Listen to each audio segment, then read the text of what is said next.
Have we reconsidered therapy?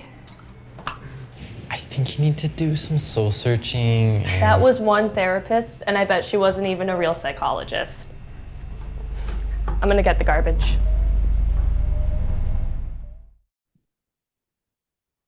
Stay here. So this character is suicidal, and as a means of finding purpose, his focus shifts to mutilation, self-inflicted, and also mutilation caused by a partner, using pain as a source of a connection between these two, and they're romanticizing it almost.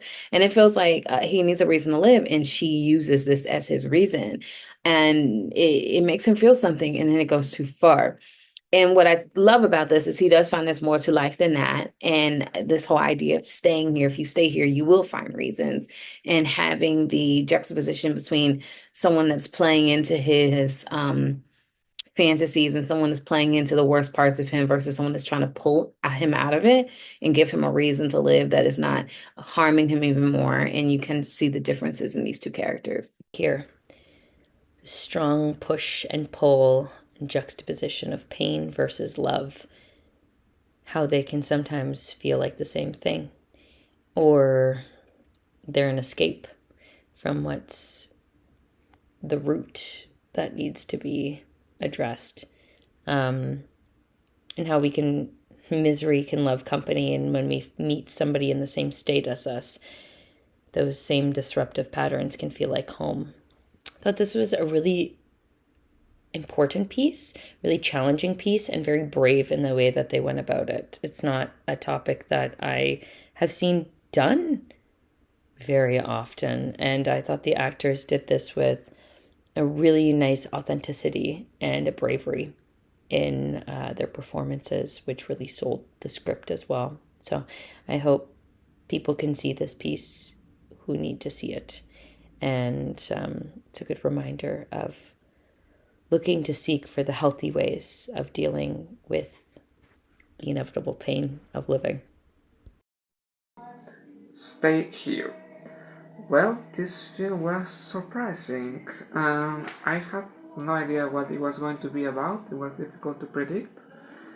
But by the time you realize that this is a story about dealing with trauma and toxic relationships, it becomes incredibly compelling. I think that the filmmaker did an excellent job exploring human vulnerability because our protagonist is Block. He has gone through this traumatic experience of watching he knew die and falls into these existential thoughts, and it's very interesting because I think we all go through something like that at some point, and at the same time we feel stuck when something really bad, when something traumatic happens to us. We feel stuck and detached from reality, and it was amazing the way the filmmaker managed to make us feel these experiences. But what makes it even more interesting is to see how during this time of a strange feeling, of a strange experience, we get to do something that is at the same time a very strange thing, which in his case was to hurt himself because this girl from work convinces him to do so, to feel things. And it's amazing because the filmmaker manages to understand why he could be so attracted to this girl and the idea of hurting himself. You understand this character, and you don't. I mean, you see that he is suffering, that he is causing himself pain, but you don't make the full connection that he is doing something really, really bad until this other girl from work tells him about it, and then it's like hitting with a window, hitting with a glass, and you wake up and you realize, yes, this is wrong. Why is he doing this? It can't be just because he needs to feel something. Okay, he is out of his trauma now, but he can't stay there either. He needs to move on.